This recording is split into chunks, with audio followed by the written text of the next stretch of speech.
Alrighty, we're road testing Jacob V Weekly on the road in Sedona, Arizona. I got the theme music lined up here. What is this, a Hilton? This is a Hilton resort. The Sedona Hilton.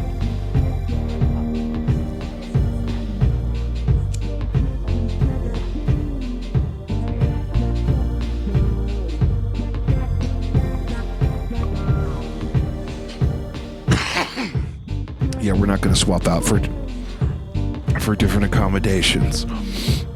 Hilton Sedona Summit, Hilton Summit Sedona. Flew into Phoenix this morning. I'm telling you, I am done flying. This whole flying thing, I can't stand to be in there with those other monsters.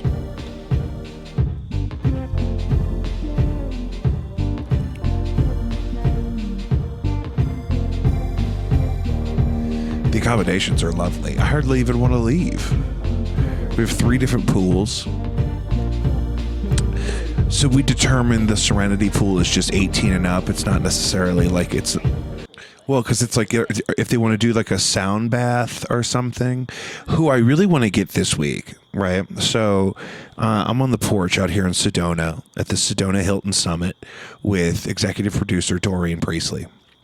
And we're talking about when we were in Siesta Key, we podcasted every night. And a lot of those were just on the Patreon. I think the first full episode was public to everybody. I haven't decided how we'll do this yet, right? We get to figure it out loud.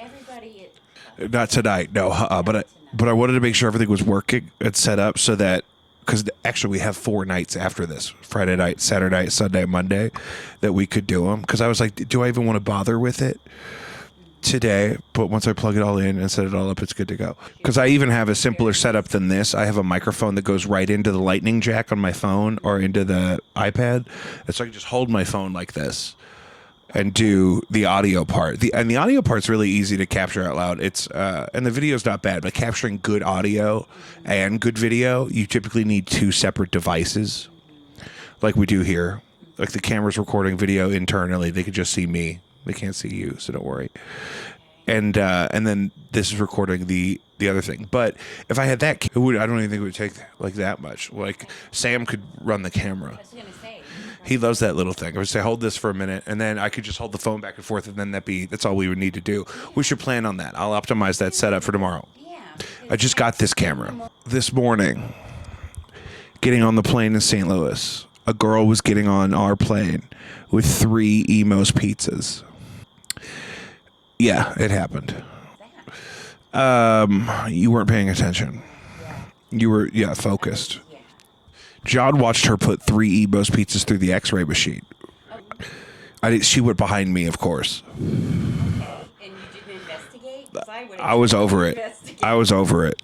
Yeah, or they're from here and they're taking it back to somebody that, or they're going to visit somebody who used to live here. My uncle Chris Anich, who's been on the show, used to work at a restaurant called Zantigo, which is like an early Del Taco, Taco Bell alternative. And it was really good. And there still is one in like Minneapolis or something. And so every couple of years he'll go, and sometimes he'll sneak back some and like freeze it and heat it up later. I think he always drives. My family, we never flew. Yeah, with some tacos. I didn't fly for years. We never flew anywhere. After I went to Germany in 8th grade, we never. Yeah, I didn't fly again until I went to Vegas with Keenan. I never even really thought to hate it. I know I don't like it, but I also don't like going to the grocery store. I also don't like taking a shuttle.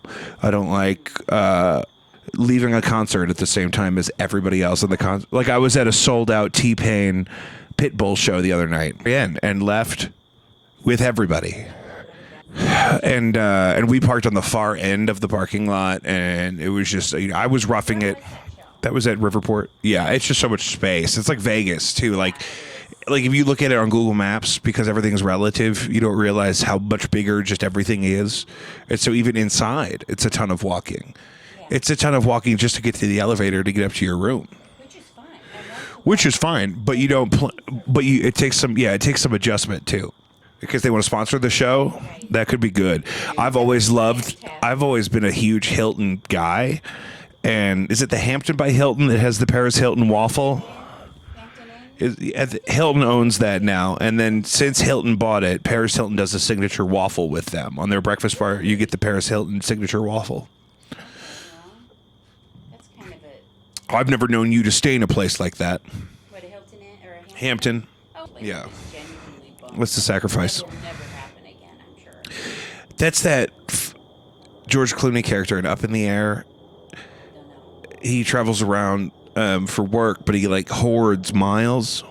He gets in a club where he has like 1 million miles or something. You don't use them as... They shot some of that in St. Louis. I've never seen it. What's the name of it? Up in the Air. That sounds like fun. Yeah, I kind of am associates with a guy who did the song that was in the credits, and he's a St. Louis guy, and so that was kind of a big deal for him. But he's a real goofy dude. But no, it's a good movie. It's kind of about the employment crisis after 2008. They shot part of it at a church in Maplewood, right down the street from the hair salon I worked at the time. Really? I don't know that there was one in the script as much as I think one of the filmmakers or producers or something wanted to shoot some of it here, and they had some of the extras were people from St. Louis and stuff. I don't remember. It was something about somebody who wrote it, or we'll look this up this week for the show.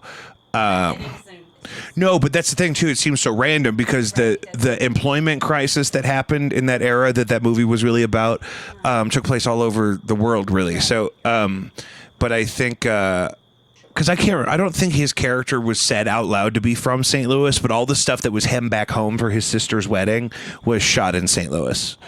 So Where did they shoot it? they shot some of it at that church on Sutton. Maplewood Methodist Church or something, and then they shot some of it at either Afton High School or not Afton High School, but the middle school, Truman Middle School, because there's one part where they go to a school he had gone to, and him and his love interest climb in one of the windows. And if you go, it's exactly those windows from that same building.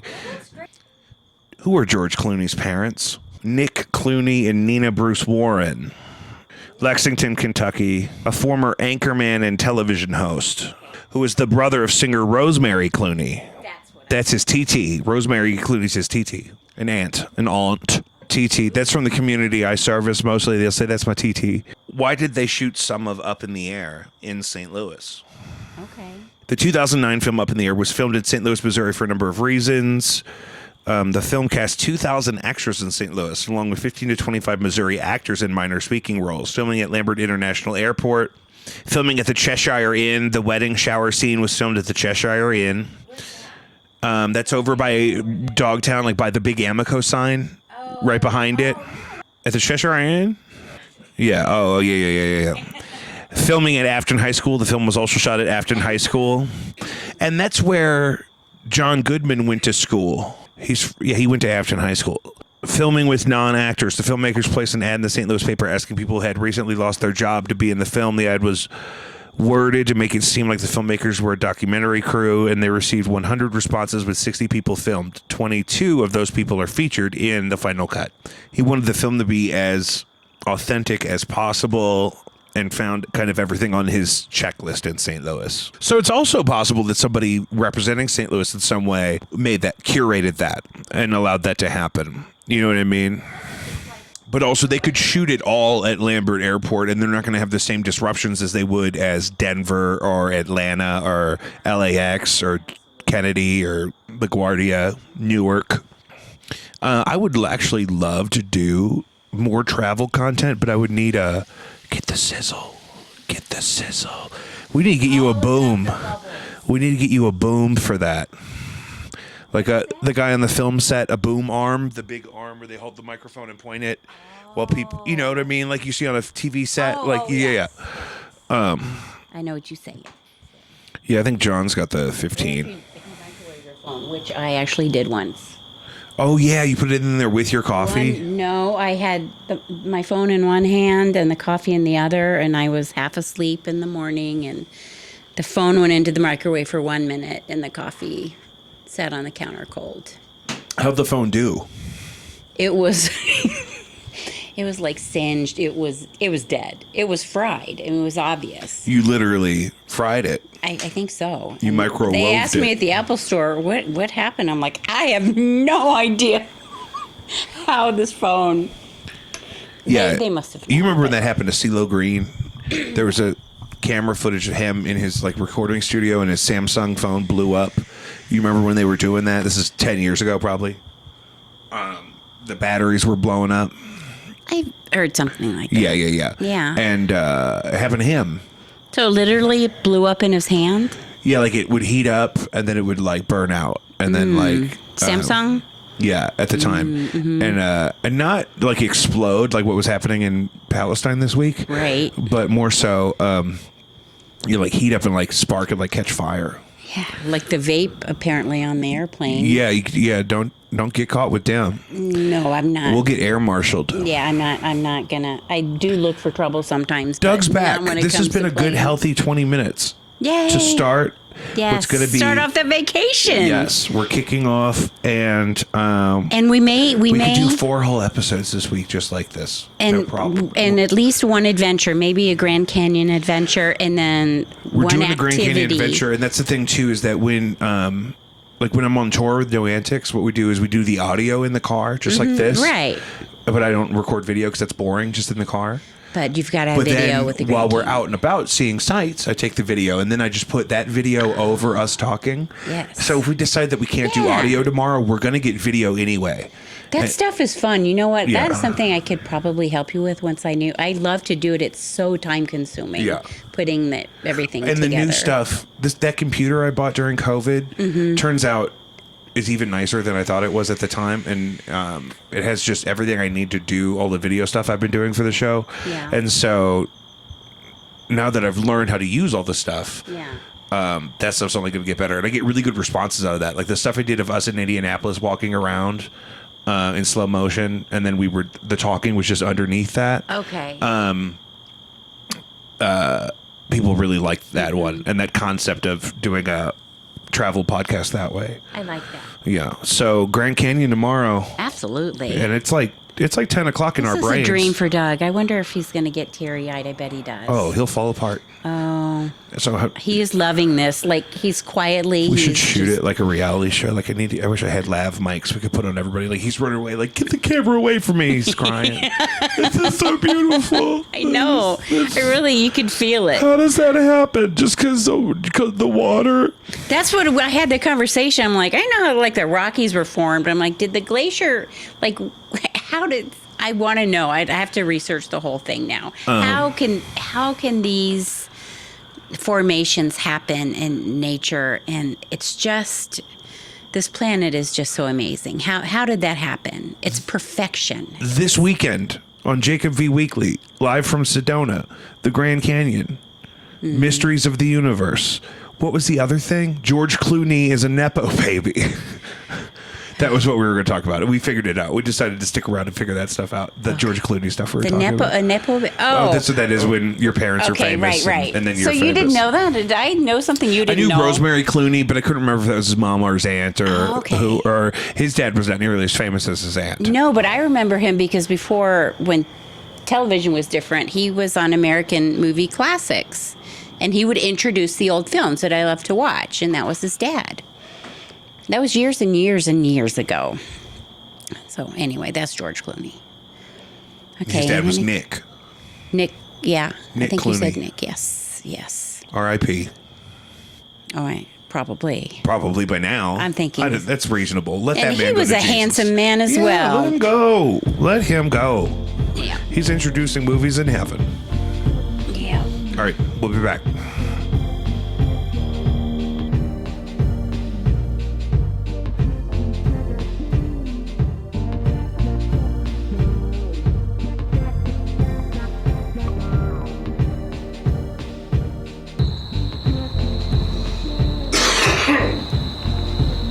We're back. We're in Sedona. I'm here with executive producer Doreen Priestley. Off camera, of course. And Caddyshack, il.org, Save a Life for 9. Caddyshack's going to be in the Pride, STL Pride event October 5th. So come through. Who is that? Jay's podcasting, and everybody wants to hear from you about your experiences at the Grand Canyon. I'll be up. Okay.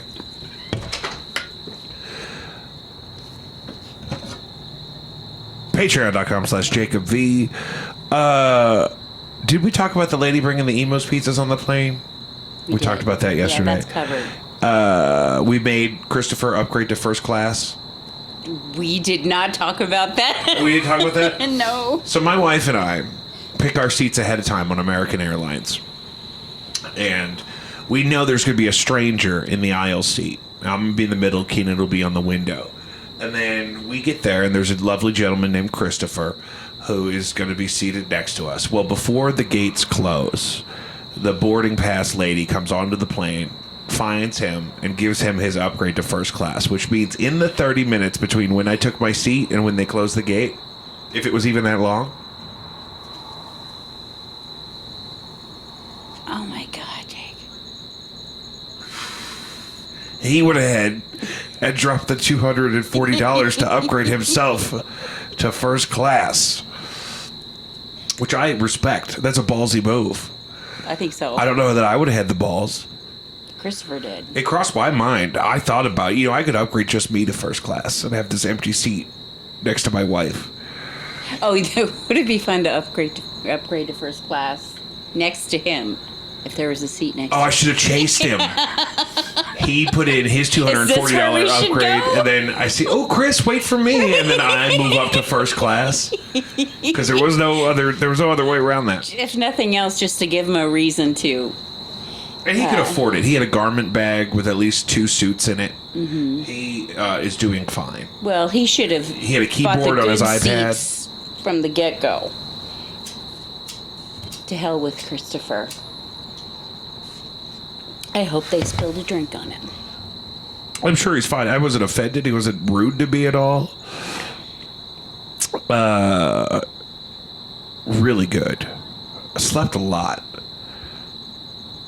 Like, I could have kept sleeping last night. But Grand Canyon today. This episode of Jacob V Weekly from Sedona, Arizona is going to include some B-roll, I'm sure. You'll see of the beautiful Grand Canyon and surrounding region. Painted Desert. I didn't realize that was the Painted Desert as we were going in. Yeah. The reservations. Yeah, they say it's easy. Yeah. Yeah. It's a lot to see and nothing. You know what I mean? It's just all nature. Beautiful. It's incredible. Yeah, I think it just looks different in movies and stuff. Like, I didn't expect there to be so many trees. Yeah. The vegetation, the diversity. I'm grateful. It's all about like which way the a ridge or a formation is facing. It's like in the Grand Canyon. I read something. There were Douglas firs, which you wouldn't think would be in the Grand Canyon, but they're tucked under a shaded spot where they've probably lived forever because it's the ideal spot in the Grand Canyon. Well, I'm thinking about it, like, nuts. I don't like to sit outside like this at night when it's this hot in St. Louis. No. But it's because it's not humid, I guess. It's not humid. No. It's it feels kind of nice. It is actually very nice. It's beautiful today. Breeze. It was like 85 breeze. when we were at the Grand Canyon. It was perfect. Which is perfect lovely canyon breeze, weather. no humidity. We had ice cream. I had it was an experience, a memory with my Rocky Road ice cream with Keenan.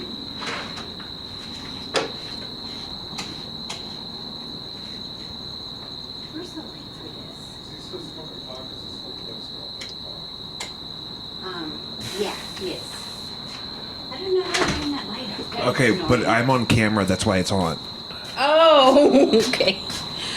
Okay, so having what was delicious, I think, Dryers, Rocky Road ice cream, in the beautifully hand-carved wooden rocking chairs on the porch. Yeah, those were hand-carved rocking chairs. Next to Keenan, who was having her ice cream at at the Grand Canyon on the most beautiful day with all the people in the world I love the most. And it was just perfect. It was a moment. It's etched into the brain, and hopefully I won't lose it one day. I think this is as far west of it as I've ever gone. Really? No, because we did the Hoover Dam. Where's that? That's in Hoover Dam is in Nevada, right? Yeah, but is that west of here? Yes. Yeah. Yes. Okay, so that's the farthest west. Yeah. Because I grew up in the ideology of we got two coasts right here at home. There's two sides to the Mississippi. You know what I mean? Yeah. And there's definitely a preferential coast, but you have options. We used to go. My dad's dad had a. You've met him maybe once, at my wedding probably. Yeah. And that's if we introduced you, which we might not have bothered to do. They used to have like a house on stilts on the Mississippi Oh. that we would go to, and they had like a pontoon boat and like I think that's where we were when I found out Princess Diana died. Oh. Everybody kind of knows where they were when they Right. found that out. So Yeah. you were on a But that's pontoon like- boat somewhere on the Mississippi. Yeah, and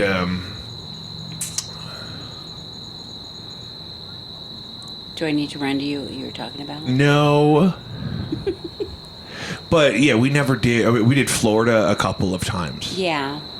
and So used to- you'd been to the beach. Like, who was I talking? Yeah. Maybe it was Keenan. Well, no, 'cause that's you the were in thing, a different too. car. like there's levels to it. There's people that have never even seen the ocean. Right. That's what Keenan was saying. Tons of people There that we was see every Is there day. a friend or something? And he went to see it. Like, imagine seeing the ocean for the first time. At almost 70. I think it was my stepdad. Oh, maybe it was like the ocean. Yeah. Like, it must be. I mean, seeing the Grand Canyon today for me it's just unbelievable. Yeah. To me, it's like, but if you see it every day, I mean, even being here for just a couple of short days, it's not that you get used to it, but you're not as like gobsmacked. We also have that fire raging just yeah. south of Flagstaff. Yeah. And so there's a dreamy kind of haziness over everything. Yeah. I didn't feel like my visibility was too much inhibited, especially not in the Grand Canyon itself. You could see the river. Oh, You could not see, there. Yeah, Yeah. it was so beautiful. So beautiful. But also way more intricate or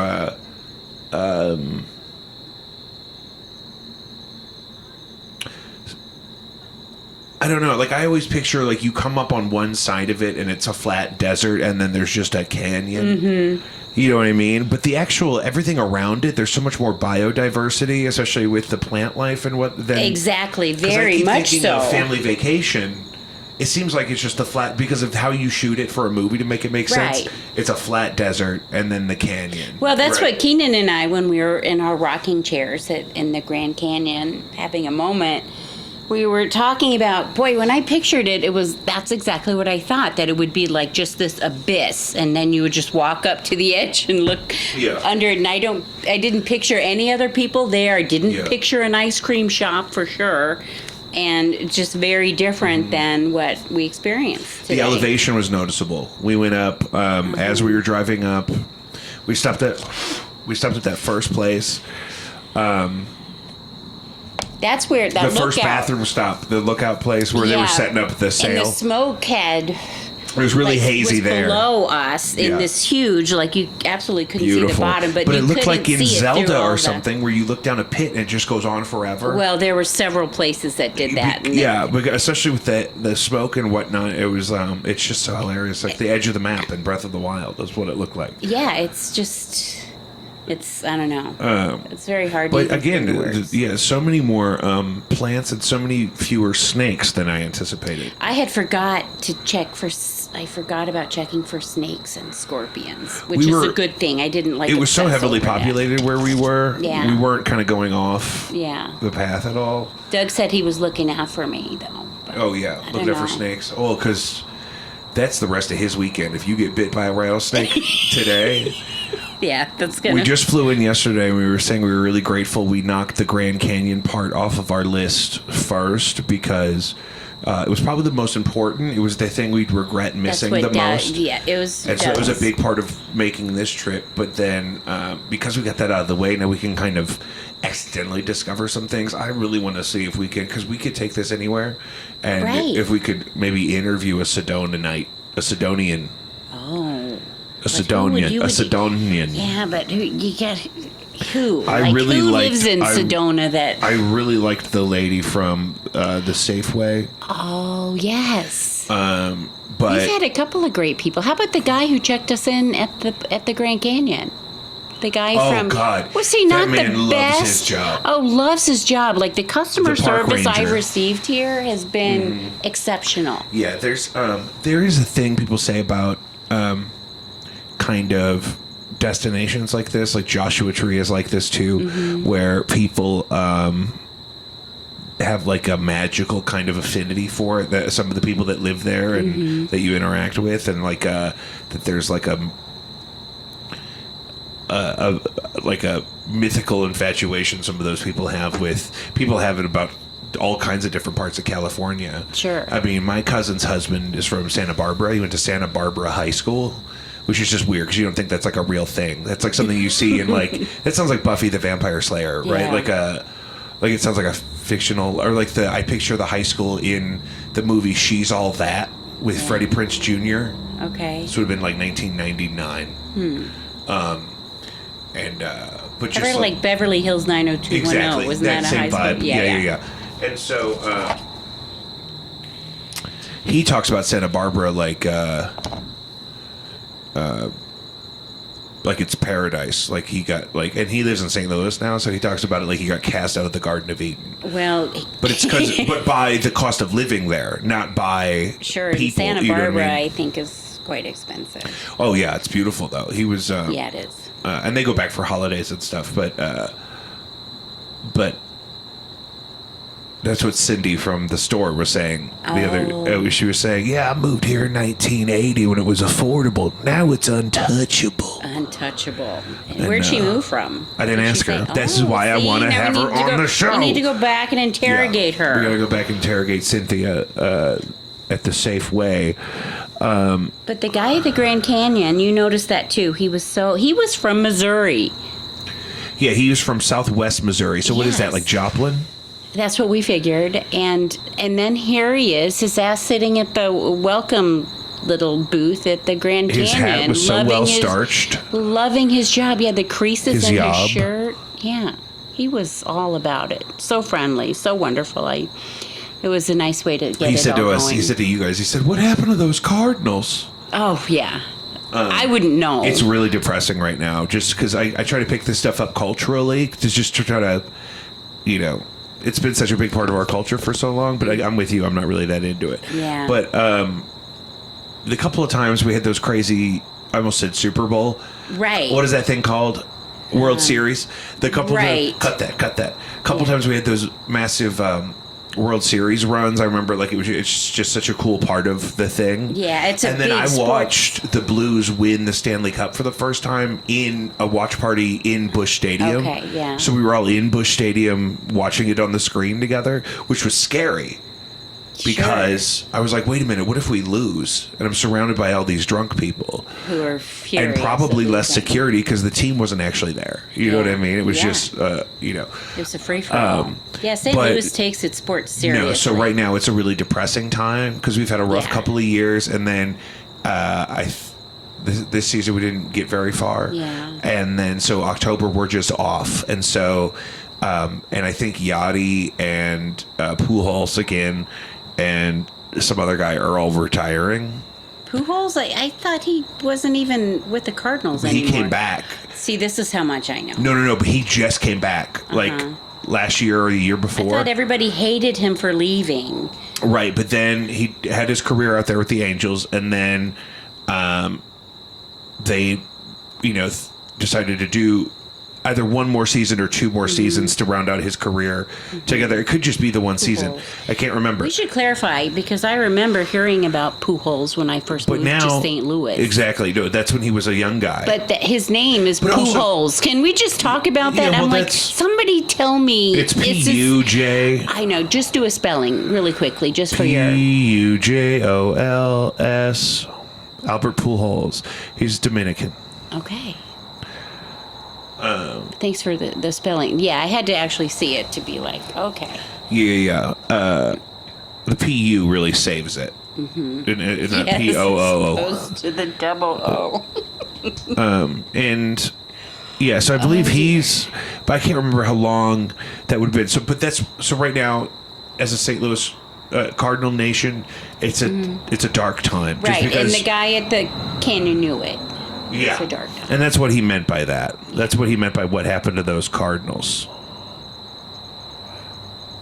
And I think I just saw Yadier Molina, Pujols, and maybe Adam Wainwright. Is he still around? I can't believe Yachty is still with the Cardinals. Well, he's not. I think they just all played their last game together. Okay. And I think part of him coming back was that part of that thing. Oh, okay. I see. I really have not been paying attention.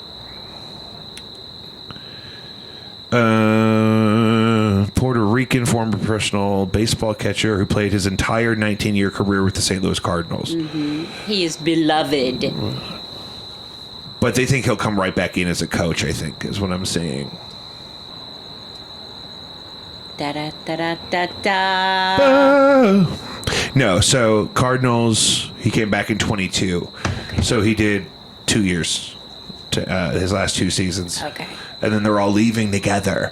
So it's going to be beautiful. We're not going to have any. It's really what this season for the Cardinals is like the end of the Infinity Saga with the Avengers. Oh. And so we had a really great run, but we didn't really win at the end. And now they're all retiring. Right. You know what I mean? Robert Downey Jr. still died. He's not dead. I meant Iron Man dies. Yeah. And then I saw him in something recently. What was it? Oh, what the hell was that? Yeah. A different subject. Robert Downey Jr. Robert Downey Jr. I just watched him in something. John recommended it. What was the name of it? It was pretty fun. If you're a fan, what the hell? What is the new Robert Siri? What is the new Robert Downey Siri. Jr. show? The Sympathizer. I don't know. Jonathan recommended it, but he plays Robert Downey Jr. If you're a fan, he plays. I think it's at least 4 different characters in this series. It's a limited series, and it's really He wants to different. be Eddie Murphy so bad. Oh, is that what it is? You know that I saw him years 1988 or 89 at the DMV in Los Angeles, waiting in line with the rest of us poor slobs. Robert Downey Jr. or Eddie Murphy? Robert Downey Jr. Yeah. 89? Yeah, I think he was, weren't those his druggy years, I think. Yeah. Part of them. Yeah. Yeah, he was a young man. So even when you're Robert Downey Jr., you still got to wait at the DMV. And that's one of the few things you kind of have to do yourself, because you got to get an ID for yourself. Right. You can't send your assistant. You can't send a surrogate. Mm-hmm. You know what I mean? Right, exactly. Does that mean Kim Kardashian goes to the DMV? You should have to. All of them do, right? Does Donald Trump have to go to the DMV? No, come on. Absolutely not. There's just no Where's way. the line? Yeah, does he have a driver's license with his fucking picture? I'm sorry, his picture on it. See, you could cuss on the podcast. I think you're well aware. and it's Donald Trump. Does his fucking picture on a driver's license? The DMV.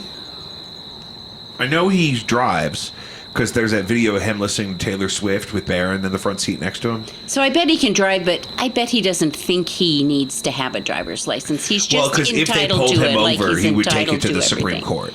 Yes. If he got pulled over, he absolutely would. He would say, "You can't even ask a president for their driver's license. How Right. dare you? I'll see you in court." Right. Is what he would say. I mean, so and I wouldn't want to. I think that's probably pretty close to the truth, right Yeah. there. His driver's license cast doubt on his height claims.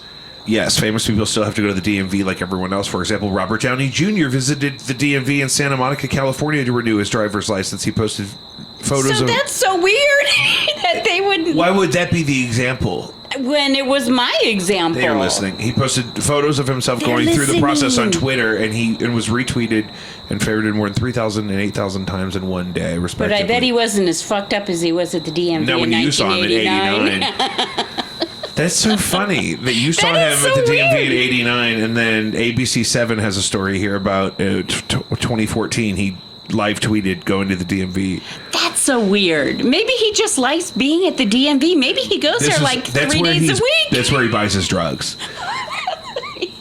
Everyone's seeing Robert Downey Jr. at the DMV. I swear that is so weird. This was unplanned. It was just like absolutely because these things are. Before he went to so jail, Suge Knight strange. used to be at the Hope Street DMV all the time. My guess is that when you're rich enough, you have a personal assistant wait in line for you, but you have to ultimately do the counterpart yourself. Okay, right. So Kim probably has a guy stand in line Standing with her in line number, for her. and then walkie-talkies when he's next up, and then Come she in now and she swoops put her in. shades Yeah. on. Yeah, Yeah. yeah. a Yeah, lot of that's how that PAs. works. That makes sense to me. There's a really nondescript DMV services place in Sherman Oaks that this person says they went to all the time when they were working as a PA. Sherman Oaks is where Ben Shapiro is That's from. in Sherman Oaks is in the valley, I think. I think Dougie used to. He was in Woodland Hills, but for some reason I think Sherman Oaks is. Yeah, it's really right there. segregated though, so Yeah.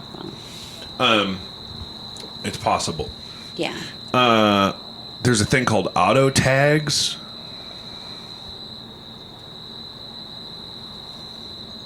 What do you mean? Like if you're at the DMV, you, Auto tags. It's like a premium service where they're licensed to do a lot of that stuff, but they do a lot of it for Oh. richer people. It okay, looks I like got auto it. tags People with a can't be Z. bothered. Well, that's one way around Shout it. out to auto tags in Sherman Oaks. Yeah, assistance is the main thing. So Okay, Donald got Trump it. could have a Secret Service person. Well, he would now, but who knows? I just really don't know. But you would also think, because that's the big thing, because to pay a doctor cash in an environment where the doctor is expecting to be paid in cash, it's much more affordable than many people would imagine. Like a Brazilian butt lift and No. Not even like that. But I mean like a concierge thing. Like you heard about this during COVID a lot. Like the podcast guys that were all, they would have doctors come to them all the time so they could test before interviews. oh, And so- I see. Even if it's a couple $100, if you're a famous person, to not have to go sit in a line somewhere, certainly during a pandemic. Right. There were a lot of doctors too who didn't want to work in a hospital in the line of danger because we didn't know what was going on, Right. and so they were doing private stuff. And you also had people moving all over the country, so you had a market for private doctors in a way that you didn't necessarily. Making house calls, you think? Yeah, exactly, Okay. absolutely. Do you know that they're dying? I have a friend who I played tennis with who was a doctor, and I didn't know it, but I found out. So she has patients, but only, like, she doesn't work at a hospital. She goes and has, like, a select families that she takes care of. Yeah. Exclusively. Yeah. I don't know how that works, but wow, I Well, didn't know that 'cause was a if you thing, ha- but it's a if you thing, and have I think it's a pretty- competitive retainer rate in an area that allows you to juggle, say, 5-10 families. I mean, how many families would it take? How many would you really need them that often? If you're just making house calls for, say, 20 families exclusively, Yeah. that gets really affordable for them Right. really quickly if it's, a non-emergency thing, especially because then you have a little money to throw around if you need to bring in some help if you get doubled up. Sure. You know what I mean? Sure, yeah. Because really, they can go to the emergency room if they need an ambulance. This is for everything else. Mm-hmm. You know what I mean? Yeah, emergencies. And you could definitely get private access to imaging or any of that stuff. Rich people get PET scans whenever they want. Sure they do. That's to make sure that the cancer is not spreading in your body or whatever. And so,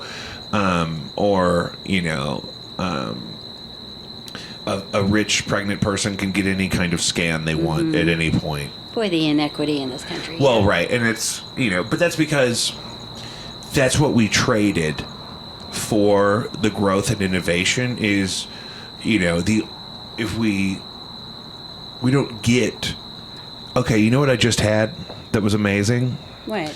The Witch's Brew slush float at Sonic Drive-In. You're digressing again. No, this is connected. Okay. This is a green apple slush with caramel boba pearls. Where was this? Sonic. Oh. And it's got vanilla soft serve on top. And so it kind of starts to turn into a green caramel apple milkshake. Wow. Somebody put some thought into that. Yeah, and I got it for half off in the app. Now, the only reason you ever get to a point where you can design a drink like that is because you have said, let's not talk about what makes sense holistically. Let's see what we can do with this demonic invention of the economy that we've generated and see what we can turn it into. Let's see what shit we can sell to these people. Exactly. Like Taco Bell. Can we? I don't want to talk too much about it, but in Taco Europe, Bell. there are 1,000 different ingredients that we use in food all the time here that are illegal there. I'm sure. And so Americans joke about all the time, McDonald's and shit is really tasty over there because it's different, because it's got up to 1,000 things different in it than we include. Different preservatives, McDouble? different sweeteners, different so it tastes things. Completely different. Absolutely. I wouldn't know. And better in some ways, also less habit forming. Sure. It's a little more expensive, but because they don't let you put high fructose corn syrup in the beef patties at McDonald's in Switzerland, which was lovely. The McDonald's in Switzerland that I went to were really sweet. Two so stories. Weird to think about McDonald's in any European country. It's just, we need to go to the McDonald's here because it's painted turquoise.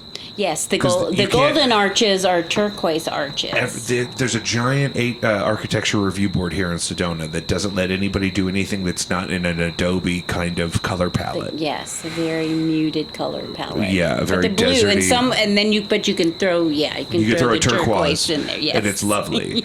I'm really wearing. is. I got some. What is this? Amethyst. I don't know. I can't see it. I'm wearing some jewelry. I Is got that it what at you bought Navajo today? Trading Post on clearance. I got my new The hat. hat. Yeah, I got my.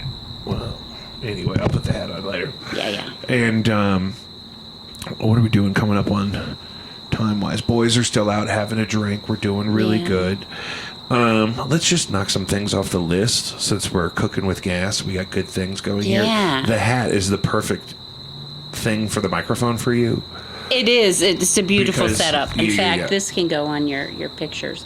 We have some really good pictures of Jake, people, and hopefully he's going to put them. Yeah, you let know what I everybody started see doing them. is I started putting.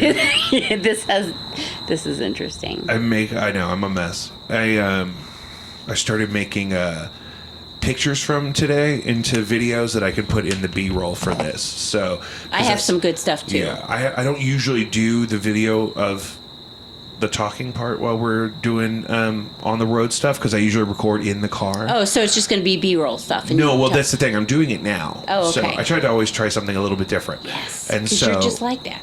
because so what we could do is do the talking reel. What I'll do is I'll sync up all the audio with all of the video, and then we'll clip out parts like this that are gratuitous and not necessary for the audience. But then as we're talking, I can fade in B-roll. I got a lot of slow motion B-roll.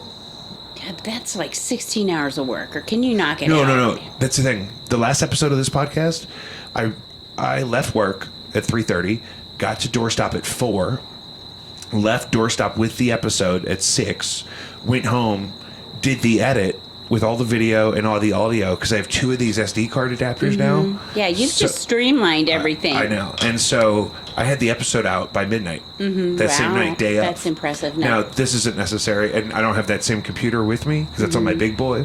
But so it won't be that quick. But I don't know. It's really exciting. And it's It is, and there's some good stuff.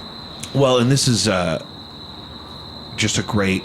The camera's just a great tool for The video thing of while traveling is so much fun. And just remember to bring your Planters peanuts. So Who that needs you a tripod? You don't need a tripod when you got Planters. It's the perfect height. It's exactly what I needed. Yes, the camera. Doug's gonna be like, where are my fucking peanuts? Did you hear Eric Adams was indicted?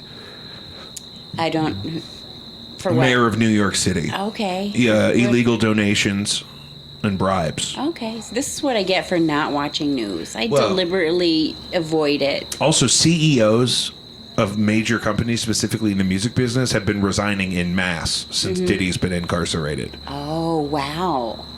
I was kind of following that because it's just amazing to me that somebody with all that talent and that life could just be such a piece of shit. Talent is arguable. Well, he obviously amassed an empire, right? But then, People are saying that that's why he's the center point of that empire, though. because He made a deal with the devil in a way. They say that girl Jaguar Wright is saying Clive Davis, the Clive Davis, is one, evil, and two, turned Diddy into what Diddy is and has been Diddy's kind of like the emperor to Diddy's Darth Maul, if you will. oh, okay, he's that devil on his shoulder. Kind Yeah, of. which kind of makes sense because you know what's crazy? 20 years ago, I remember hearing on VH1 Classic that, Clive Davis had a sexual relationship with Janis Joplin. And they made it sound like she insisted on them having a sexual relationship before she would sign a contract to a record deal with him. Oh, However, it's very possible that he was a dog, like a dirty dog, and doing the devil's business Yeah. out there for a long I time. feel like there are a lot of dirty Yeah. dogs. Is he still alive? Let's find out. Serious Clive Davis. I think he is, but he's so old. Is Clive Davis still alive? Clive Davis was born April 4, Yeah, he's 92. Oh, wow. Okay, yeah. Born in 1932. He'll be what is the word? There'll be some accountability coming soon, right? Yeah, he's still chief creative officer of Sony Music Entertainment. Or he was in 2018. Yeah, they gave him a But title it's- and a big paycheck. But that's the thing. All of these CEOs that are resigning are all like that. There's Yeah. somebody you've never heard of who's the CEO of some branch of Sony or Atlantic or something that you've never heard of. They're just doing that to try to avoid being, Ousted. like get out before it gets ugly. Because you can resign and protect a lot more of your anonymity than if you Exactly. if you stick around and wait for someone to say, "Hey, you need to leave." Right. Unless you're Donald Trump, and then you just face the Absolutely. music and spin it however you want. I think we can put a pin in this for now. Okay. Yeah. Keenan's doing her embroidery. Yeah, she's good. We can put a pin in this for now because we're coming up on an hour of audio for between the two nights so far, and then the boys will be back. Yeah, we And- need to get some other people to the party. Oh, absolutely. Yeah, we're just Absolutely. getting warmed up because because I'll put everything together and I'll clip out just the final piece will be much less redundant.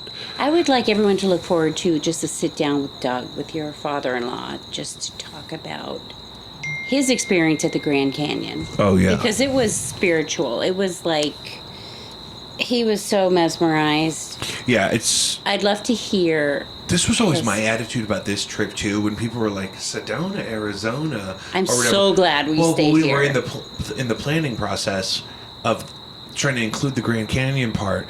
I always knew, guys, we're not going to half-ass a family vacation. Right. So anywhere we go to accommodate somebody's bucket list of they want to see this or try this, we're going to have a really good time. Oh, sure. And so the fact that none of us had been here to see any of this stuff, and then we all kind of get to do it.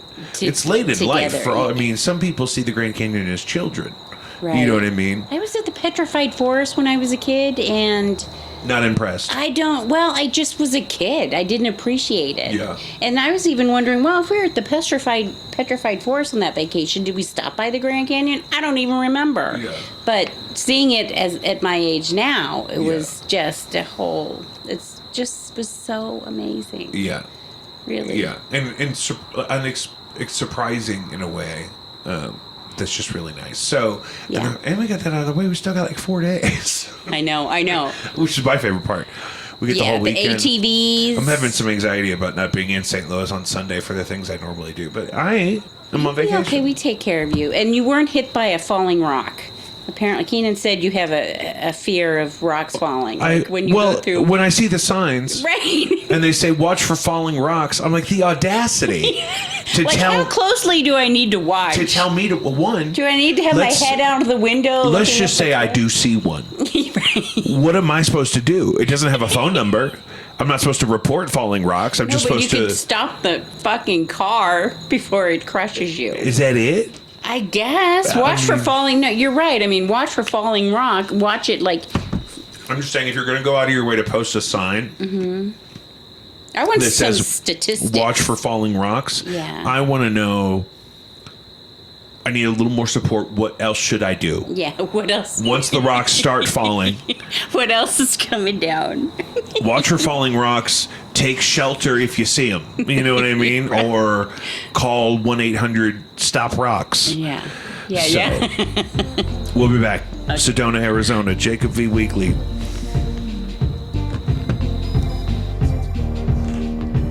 I learned that in Siesta Key that if you let the microphone sit on glass, it has like a plate reverb effect.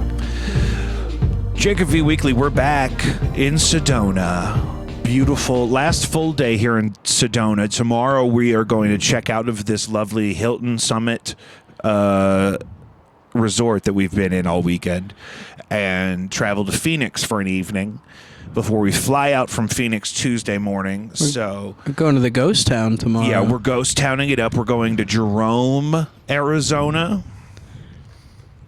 I'm joined by Samuel Douglas the Priestley. youngest son of the executive producer Doreen Priestley. That's me.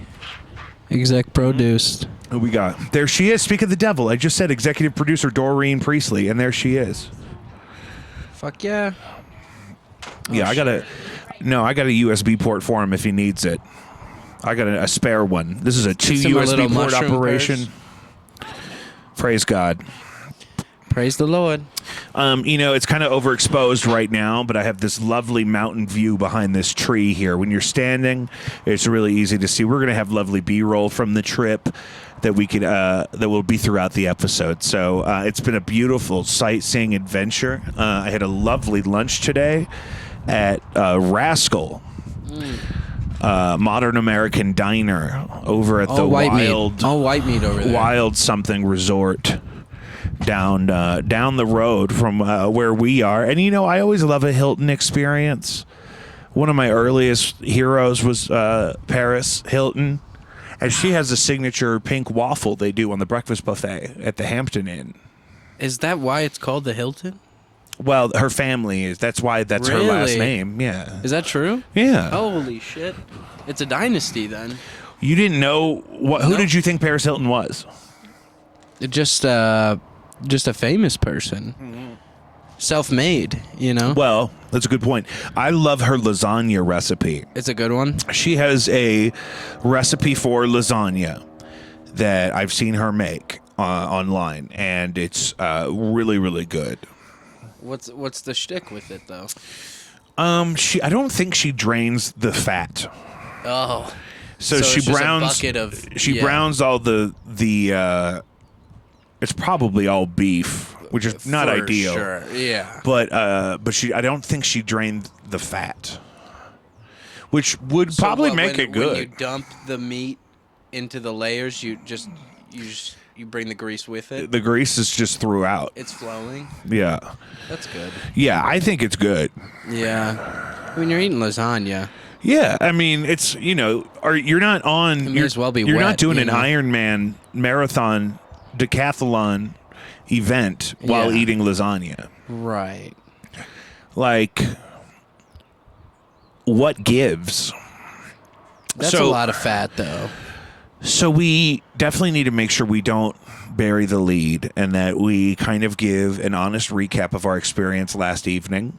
Okay, with yes. Night Owl Astronomy Tours. Christopher, the Night Owl, the Durango, the Durango toting, man.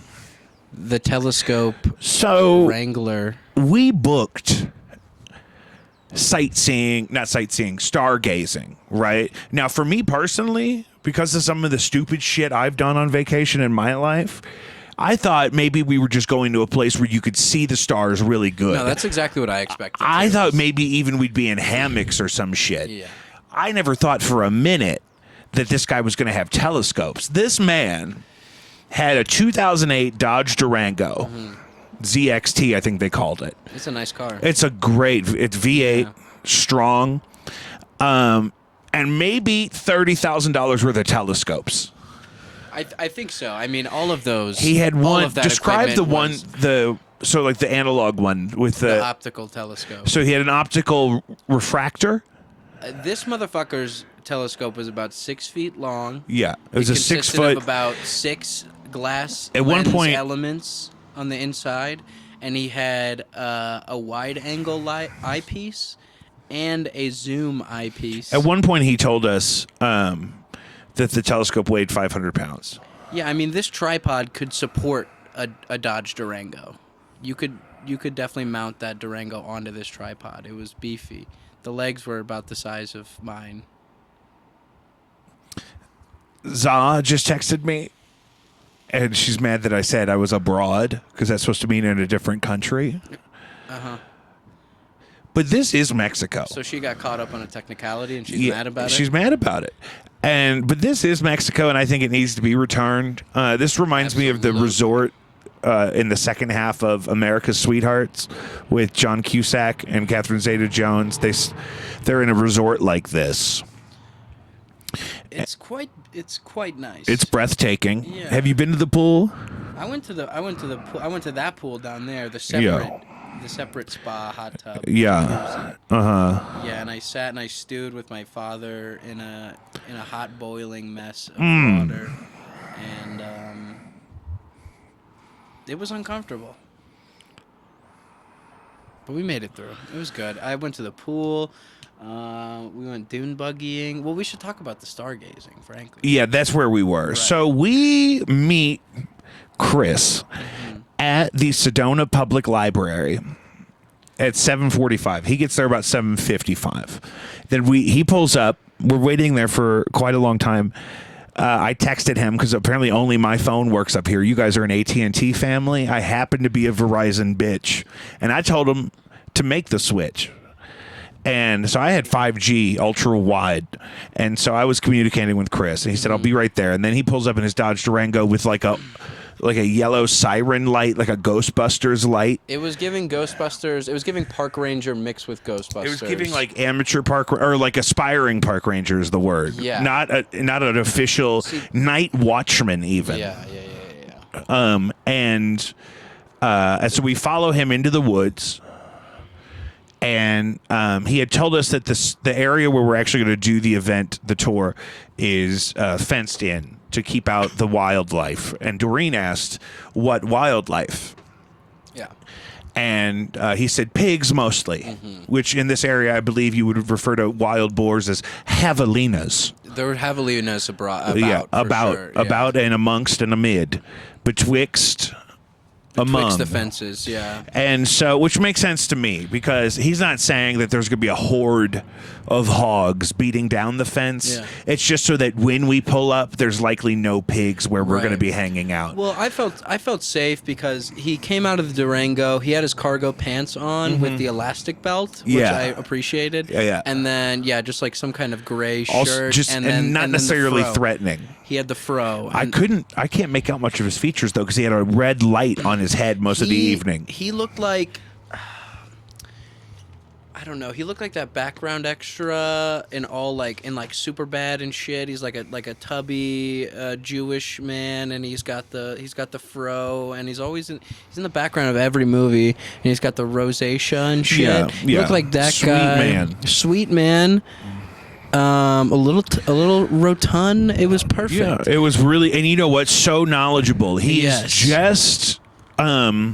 He's just developmentally diverse enough that he can learn and understand and apply that knowledge as deeply as he does, because he's an actual like astronomer informed dude, right?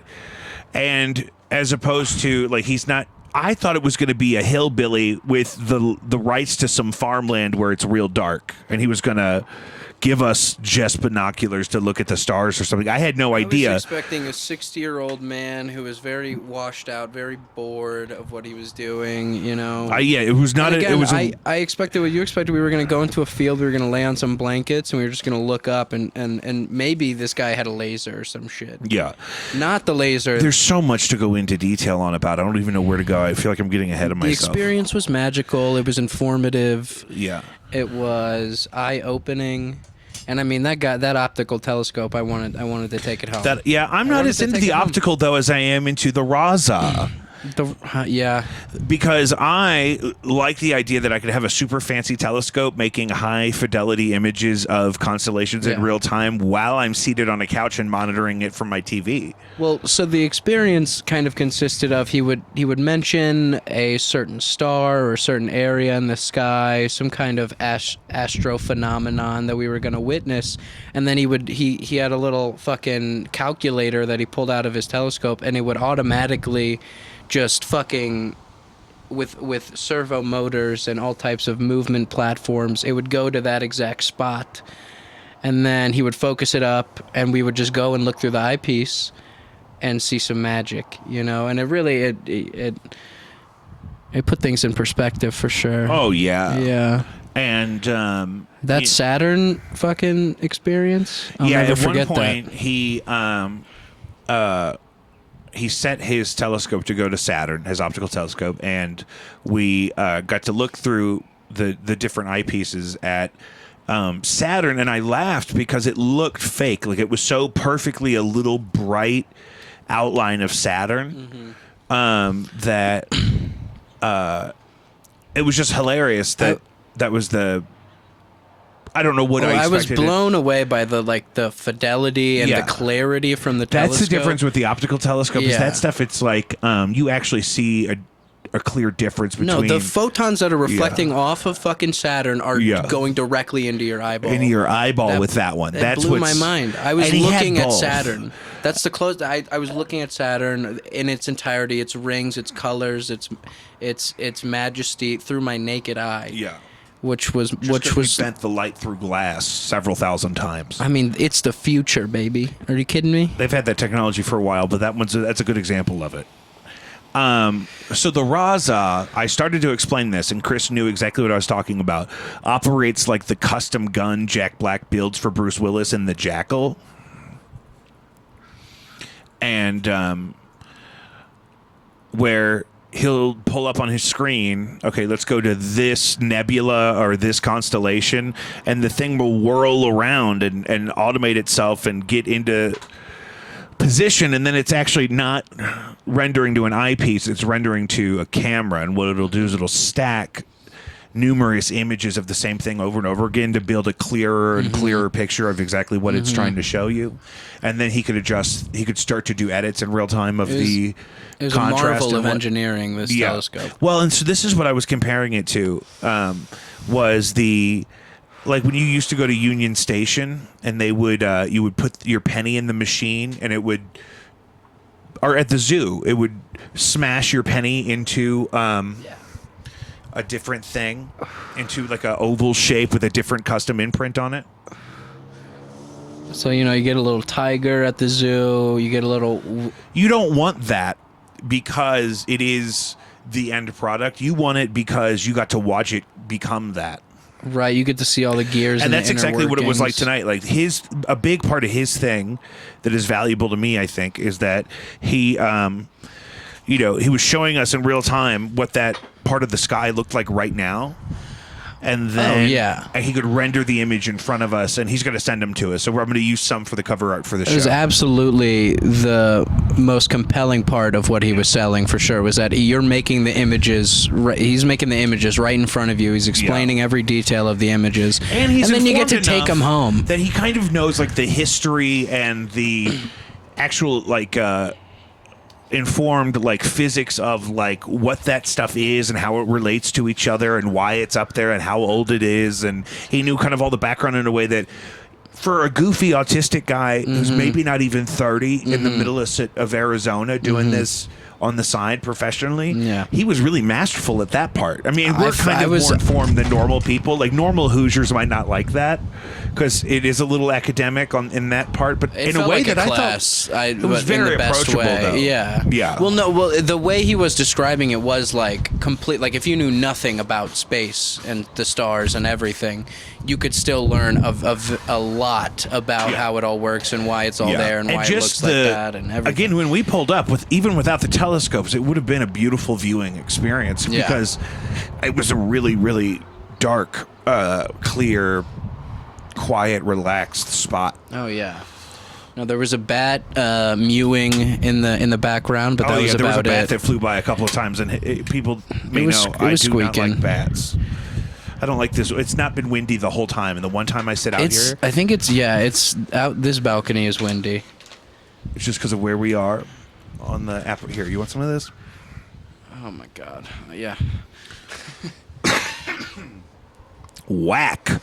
So, but he's going to be doing these at like glamping sites, like luxurious camp sites. He's going to be bundling That's his next move. For his next. Which thing. I just worry. I just hope they're as sweet and thankful as we were, because, I guess like you said, your average Hoosier isn't going to know what the fuck's going on. They just want to look at some I don't know stars, how much my dad would enjoy that. But I think that actually worked out to our detriment because of all the asides that we went on with that's this the man. thing. We got an extra hour out of this man. Yeah. Because we would not quit talking to him about. We would just take. I mean, and he had answers for everything. Yeah. And we were obviously. It was probably fun for him to an extent. Yeah. That we were so enthusiastic about. Not just what he was showing us, but the whole aspect of his business and the things about it that we liked. It was really nice. I've talked about this before. I did a private family tour of Grant's farm once. Sure. And this went out. Okay. And not nearly as expensive as you would think, but as VIP as that kind of place could get, really. And this was that kind of thing. It was just us. It wasn't like at a hibachi place where you got to share the table with another family, and it sucks. Yeah, that would have ruined it to a certain extent. It was kind of, it felt very intimate, private.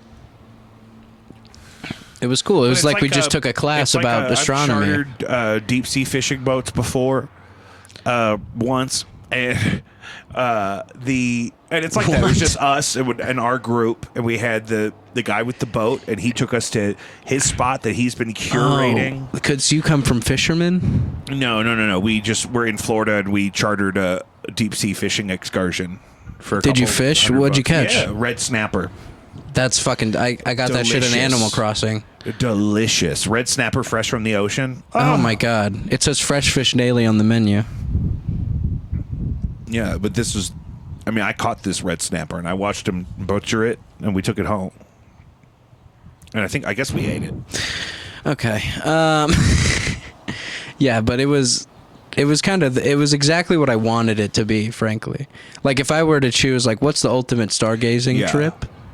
I don't know. I would probably that was his last evening on that site, so I'm not going to be too critical of the infrastructure because it's a shared space that he uses at night. No, but I loved that aspect of it. That he really was. It was just him setting all this up in a model airplane field by himself. It feels like me when I work with like those cover bands where I have to set up all of the sound in a place where there is no sound. Yeah. Right. Most of my cover shows are on people's property. in front of their garage or something. So I have to set up sound for an entire band, sometimes multiple instruments for the band on their behalf. And that's then- kind of what I'm talking about. Is like that's exactly it what he does was give, doing. It gives was just that, a like, guy in his independent Durango artist, and his like, 2 kind of vibe. telescopes. Yeah.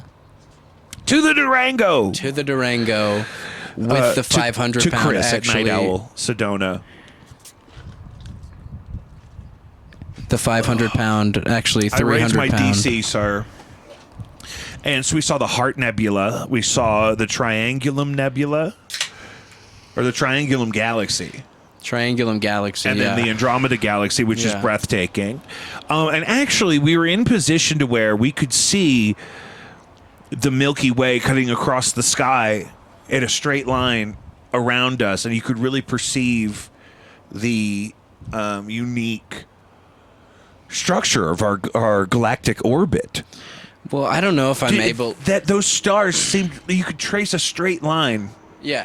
of like breadcrumbs, brother. What blew my mind is that like all of those stars so close together from our perspective end up looking like a straight line, but then all the other stars that fill up our galaxy, like that's just because they're that much closer than like, so it just like shows how far away and how many there are. you know? And it just like homogenizes into And you're one gonna tell solid me little stripe. we have all of these stars in this massive universe stretched out across countless amasses of space over countless eons of time. Right. And we still can't. They're still hiring at rallies, you guys. Why can't we get somebody to work at the rallies? Yeah, why can't we fill those jobs? Nobody wants to work anymore. Everyone's trying to go to Well- space. Would you work at rallies, Jacob? No. Neither would I.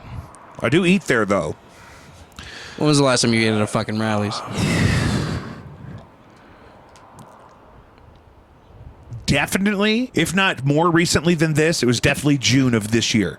Is that is that a fugue state moment where you just get it in your mind? It was and literally you're around the there? corner of the building I was stationed in for summer school for 3 weeks. Okay.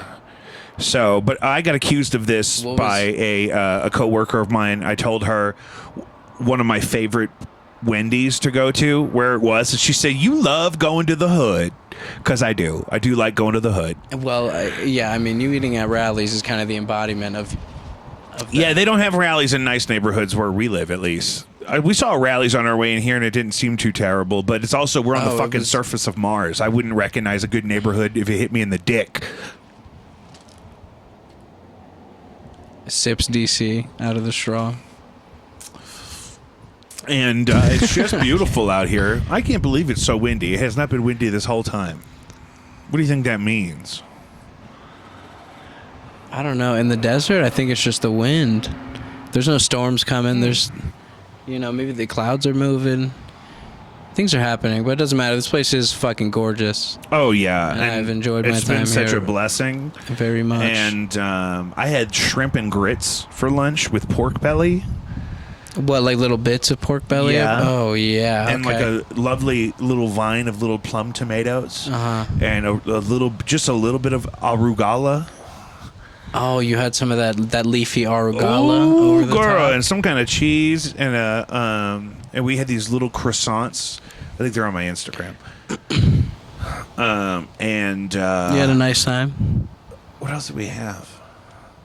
I tried to get the crab cakes, but they were out of the crab cakes. They're getting a whole you new popped menu. into the only blue signed McDonald's in the entire world just for a DC. Was that kind of Yeah, I don't really like the food there. right? No, well, I'm just saying that's quite the side quest. I kind of love that. Well, actually, Yeah. we were right next door to it Yeah. after lunch. Oh, I see. We got in the was that car- strategic? No, we got in the car after lunch and said, well, let's see where the McDonald's is. And it was literally, I didn't even have to get on the road. Yeah.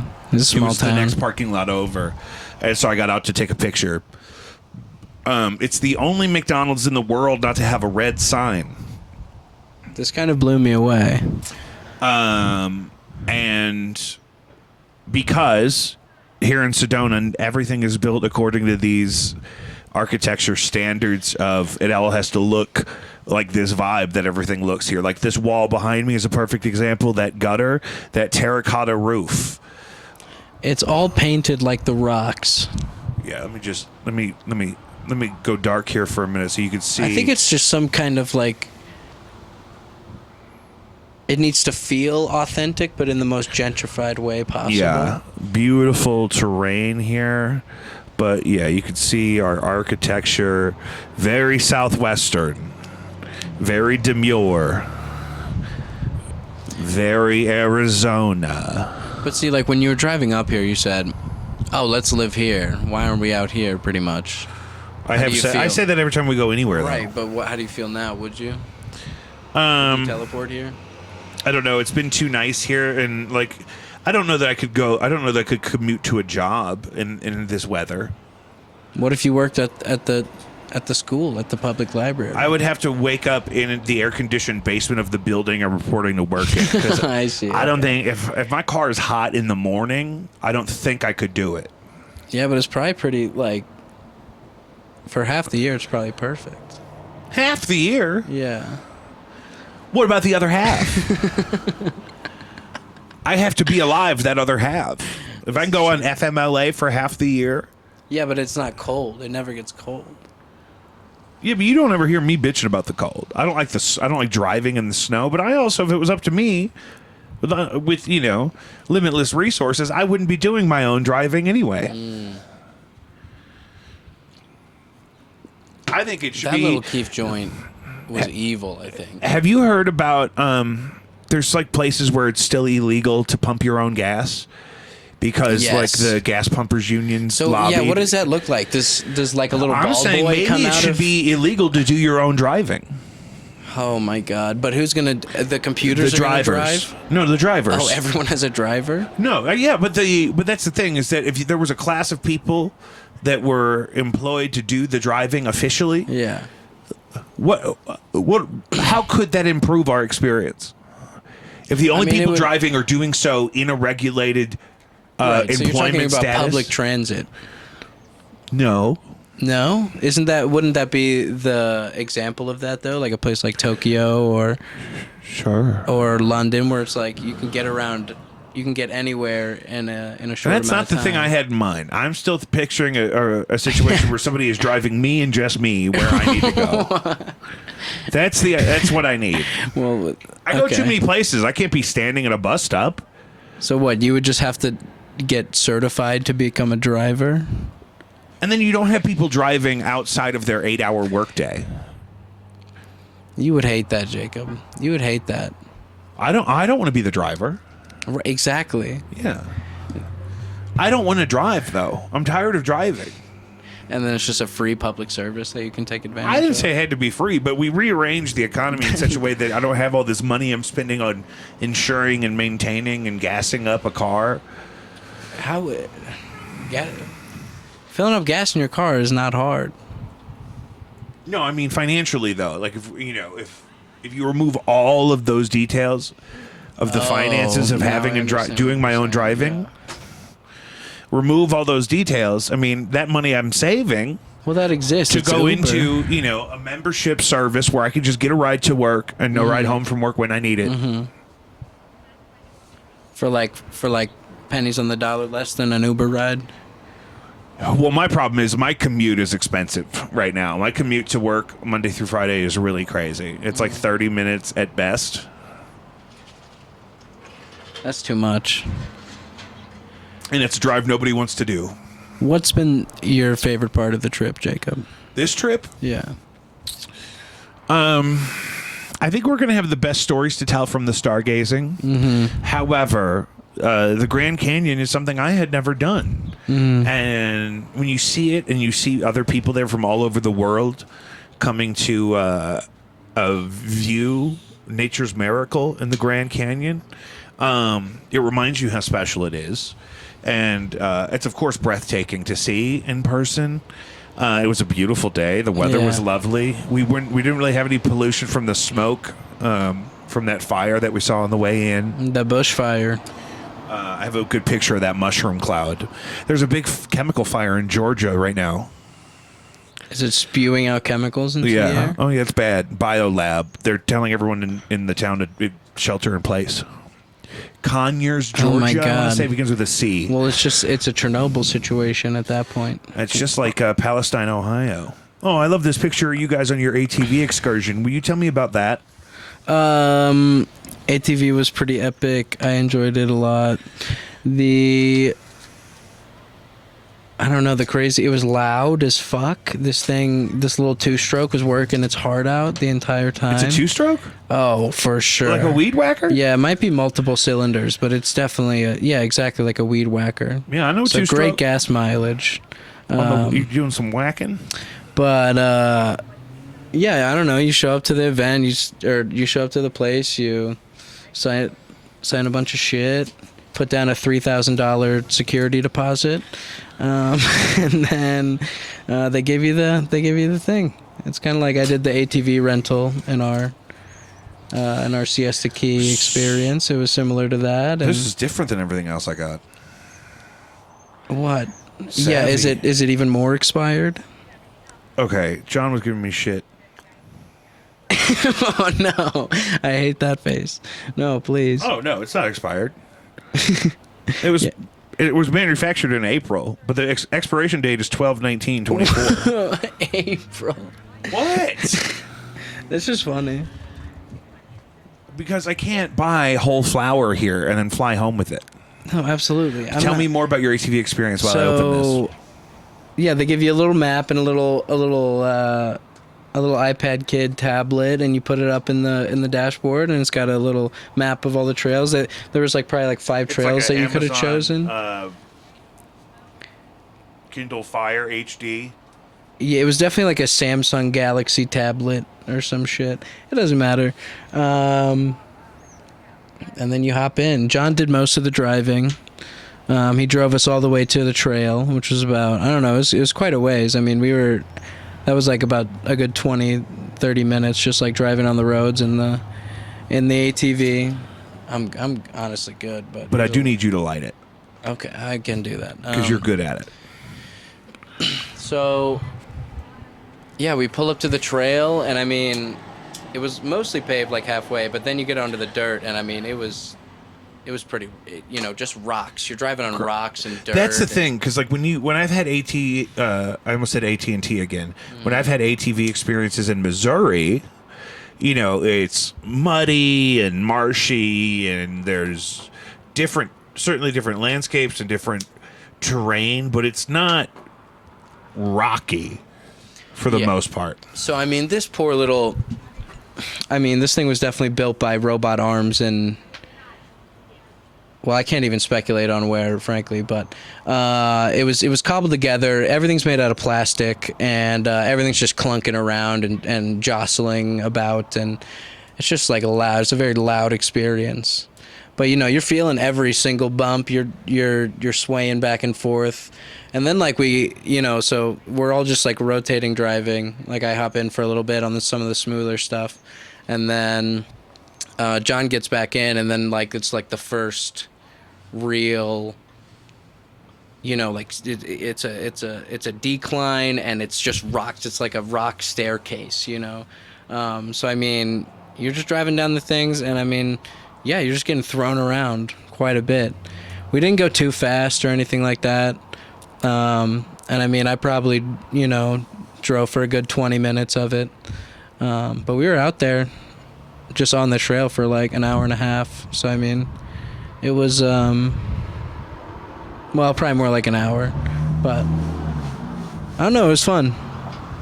I've always wanted to do something like that. I wish there was a point that was more open, but I understand why, because apparently it's a very top heavy vehicle. So I mean, it can tip or roll pretty much at multiple points. Even when I was driving, I wasn't driving down all the steep portions with all the jagged rocks that are just I mean, if you really put a tire wrong, it will actually just turn you over. That's crazy, bro. Because yeah. it's rock hard at the bottom. I just can't imagine the ground not having to give.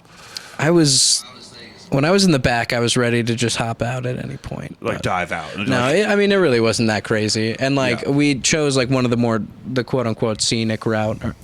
So it really wasn't that bad. It definitely could have gotten more intense. And I mean, the little dune buggy served us well. It was It was solid. So I don't know, it was a lot of fun. I'm glad I got to do it. I've always wanted to do something like that. Yeah. Were there a lot of did it rules? up. There's a lot of signs everywhere, and not really. What was the area they told you where to go? So, I guess it was probably a good, like, probably 10, 15 miles west of here. So, like, where this main mountain that's Yeah. behind there, like, wraps around. So, we're on, like, the other side of this big mountain that's, like, in this direction here. So, it's pretty much, like, a little bit northwest of here. Or, well, I guess it is. It's, like, a little bit northwest. Mostly west. Mostly west from where we're staying at the Hilton Villa Sedona Summit. But yeah, it was cool. I don't know, the Grand Canyon is still definitely my favorite part of the trip, though. Yeah, it's just so breathtaking. And Yeah. apparently there were condors. We were on the south rim. I didn't realize that the Grand Canyon is 2,000 square miles. And so, you know, there's... Yeah, we saw a little baby tiny section of it. There we go. There we go. Nothing is fucked here, dude. I burnt my finger on something. Yeah, I don't know what you were trying to do there, but I got it. yeah, it's We're, over. we're straight. So, what's next? We're going to the Cowboy Corral for dinner. Cowboy Corral. It's going to be, you know, Do you think they have rolls at the table? I don't know if they just bring them out, but they should. And you know what? If they do, I'll be grateful. I would love a Texas Roadhouse experience tonight. Yeah, or like, what's the Arizona equivalent? Oh, I have no. I mean, I we're have on no some idea. Red Dead Redemption shit out here. This is the closest to Albuquerque, New Mexico, aka Walter White's stomping grounds that I've ever been to, Yeah, and I feel pretty good about that. yeah. It all went down in the desert. So yeah, I mean, I've never been in a landscape like this.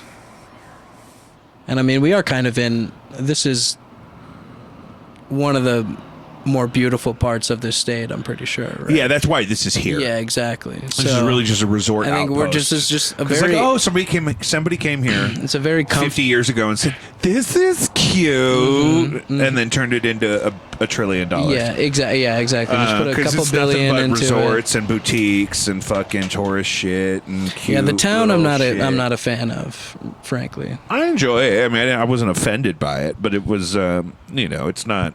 Nothing really feels authentic here. It's not like a deep cultural, authentic experience, you know, but it's a Right. beautiful part of the world. And, you know, they make it easy for you to come here and witness it. Yeah. If you have thousands of dollars. Tens of thousands. Yeah. And, which is great. And I just raised that up in prayer. Where's my jewel? You know that song? Sure. Where is your jewel? Is it in the weed pouch? Yeah, I just put all my stuff in here when I get one of these. All of my, here we go.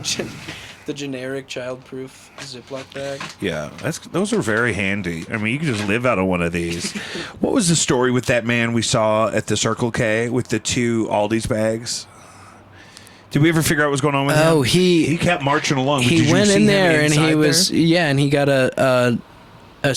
what is the largest size? Is that like a 32 ounce? No, it'll be 44. So he got a 44 ounce cherry Sprite, and he walked right out the door. Well, he paid for it, but then he left. I'm pretty sure. He paid for it. Well, I don't know. I didn't see him pay for it, but I assume he paid for it. Nobody yelled at him. No, but he had his little laundry slinged over his Is shoulder. that laundry? He's Yeah. just out doing laundry on a Sunday. God bless him. Really, nothing happened. Apparently, people in Sedona are supposed to be weird. Maybe we'll witness something tonight. I mean, we have I think been. everything's a little. My weird wife and I around have here. been attracting the autists. My wife and I are both neurodivergent, and so What did she mention? The guy at the pharmacy? well, because also our waiter today Yeah. was definitely of the tribe, and he came up to me and me and him just both looked at each other like 2 golden retrievers. They didn't know what to do, and he was a very sweet man. We had a lovely meal. What'd you tip him? 25%. There you go. That's the minimum I ever do. Bingo, bango, bongo. Yeah. Yeah, I mean, that's... My wife was filling out the ticket and No. started the tip line with a 1, and I said, 20 if it's... if I'm on vacation and it's lunch for me and her, it's $20 for the tip. 20%? $20. $20. Unless if the lunch is more than that, it would I be see. more. Yeah. But like, if it's, yeah, it was like $80, and Oh, I gave him $20. beautiful. Yeah, we love to see that. No, 20% even if it's bad, and then If it's more 25 if it's good, Yeah. and more if it's great.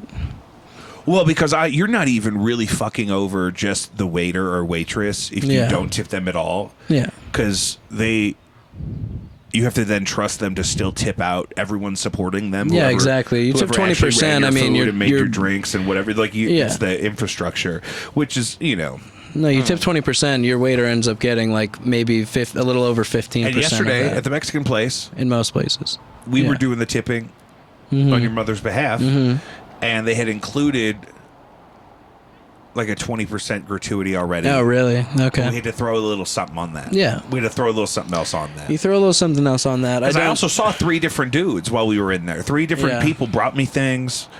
You know what I mean? And that's a prime location that we got seated immediately. That ain't nothing. I had at least 6 Diet Cokes. You ran through about 6, yeah. 6. They may have even been 6. Diet Pepsis, which is not of the Lord. They were definitely Diet Pepsis They're for definitely sure. What is that about? Yeah. Pepsi thinks they own the minority market. I'm here to tell them. Diet Coke is for everybody. Yeah, but what's a world with only Coke? that a Oh, world you well, wanna in a live in? perfect world, I would have options of both everywhere I went. This is true. That's the actual free market. The actual option is Pepsi and Coke. And so every restaurant's got to have 2 soda machines now. I mean, figure it out. That's double the lines. You Okay, want to route then those lines? Just have Diet Coke. Yeah, I mean, frankly, every place should have Diet Coke. I feel You like go to at my this point. if you come to my house, I have a dozen Angry Orchards. I got about 6 White Claws. I always have a bottle of wine. Not for me. I don't drink. Just on hand. And I have probably about 30 Diet Cokes. A variety of pickles. Are you and getting those snacks. from Sam's? Is that I where you're mostly getting like to go to the Sam's in Ferguson because I'm a patriot. And it's a box of 35. I usually get at least 2 at a time. If I'm really feeling good that day and my hernia is not agitated, I'll get 4. And that's 100. For That's how many 140 Diet Cokes. Yeah, you gotta save that aluminum. Yeah, I have a recycling dumpster. Oh, you think I should be selling it? No, okay. Either just store it in your basement. My so wife that- does not want me to store it in the basement. But I'll melt it down, and we'll make some aluminum shit out of it. You want to make arts and crafts out of the aluminum? Yes. I thought you wanted to turn it back in at Recycle Mart in Well, Fenton. no, but then we can sell. Did I the just arts and get bit by crafts. something while we were out here? I don't know. Ugh. I'm not living If I in see your a body. fucking scorpion, I'm done. I'm There's- going Are home. you kidding me? If there's a scorpion out here, I haven't seen one. it's not gonna happen. What about rattlesnakes? I saw one big lizard for a brief moment You s- across the trail today. Today? on the 4x4 On your excursion. ATV excursion? Yeah. It wasn't that big. I don't know. It's probably the size of. It's probably in length the size of half this table. Whoa! Yeah. Like a 10-inch, 12-inch lizard? Yeah, because I saw it from far away. Oh. Yeah. We could have had a 16-inch iguana. What kind of lizard? Yeah. I don't know. I saw a little baby lizard yesterday, and then I saw a big lizard today, and that's the only wildlife and moths. I've seen Yeah, I a lot didn't of see moths. any of those javelinas everyone was worried about last night. We were in the midst of a bat, though, and that's pretty epic. I enjoyed Yeah, that. I think it was the same bat, though. God, He came by at least I will twice. never forget when I looked into that telescope and saw Saturn. No, it was beautiful, breathtaking. Yeah. And it was the actual light reflecting back Yeah. from Saturn at us. No, it's not just like, oh my God, glass. I saw a picture from the Hubble telescope. Yeah, and that's No, what was so it's- special, because he Yeah. had both, too. He could offer us a live digital image of the thing in the sky as it looks right now, but he could also, we could step up to the eyepiece and the optical refractor. Well, just imagine you have access to all this equipment. Oh, I'm just going to go out to the desert and I'm going to go look at stars for like hours on end. That sounds fun. Yeah. Oh, yeah. That's the thing. You don't. I mean, here, it's a lot of work to do some of the stuff I have to do with all the equipment I own. Yeah. But plugging shit in and making it do the job it's supposed to do is always fun. Yeah.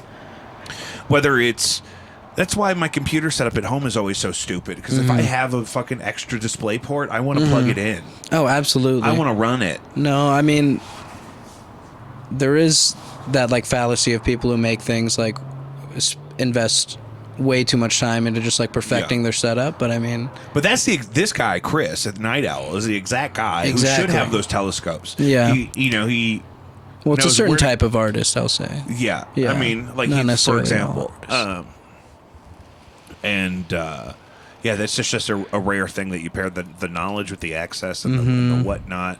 And he obviously had the experience doing it with people that didn't really have the respect for it that he does. Yeah. And crazy. So let's just make sure there's nothing we gotta hit, because I may just edit tomorrow. And I don't know. It's a real bummer being away from my PC. Yeah, you want the command center. You know what I mean? Well, and just like I can't really render your on switchboard. This is an i5. This guy, I really like this laptop. Oh yeah, I got it for free. Yeah, it looks like we could throw it off this balcony and it would be fine. Yeah. Oh, she good. Yeah. And this is my whole, mobile podcast. Right? I got 2 cameras. I even got a backup camera, or I could do multicam. But multicam on the road is a lot. Because what are we looking at? My hair looks like this. Like this is hotel conditioner. I'm surprised you didn't bring both of the Osmos. I have both of them. Oh, you do? Yeah, okay. the other one's in here. I see. But I've just mostly been using the new one. I haven't needed a backup for any reason. But the one that broke is the shittier of the two, which is why it was.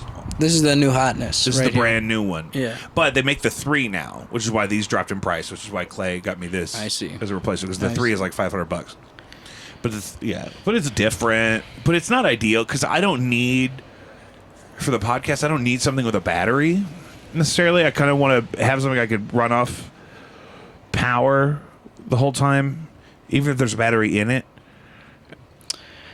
And yeah, I would almost say you should get something like a DSLR or something like that for video. See, here's the thing. Can I show you this guy here? Or just some kind of SLR. He's selling his whole podcast rig. I set my Facebook Marketplace to Sedona. Yeah. And this guy is one of my favorites. Where are my favorites? No, you can get a 5D Mark III for a decent price now, and that'll. Well, I don't know. I don't know if that shoots 4K. I don't think it does actually. But that's an old camera. Yeah, and I don't necessarily need to get an old one, but I want to be able to run it off of actual, like, plugging it into something, and instead of just having to run it off the battery, because sometimes these die on me. Well, the other one has died on me during a show before, but now that one's deceased. I don't think that one's coming back, but that's the one I got for free. So, I raised that up in prayer to the glory of God, and it was like Sony A somethings. Right. This guy had 3 of them. People love that camera.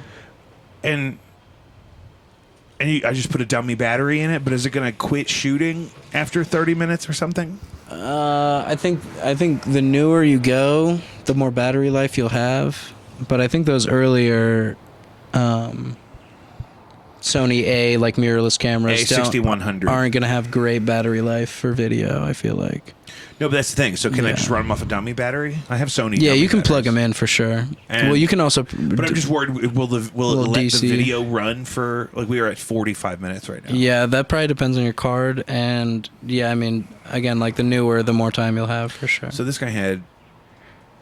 He obviously he's got microphones for sale. Oh yeah, too. I see. Okay, so that's not like the full. That's not what I was thinking. I think the A7s are like the big daddy Sony A. It's bigger than the.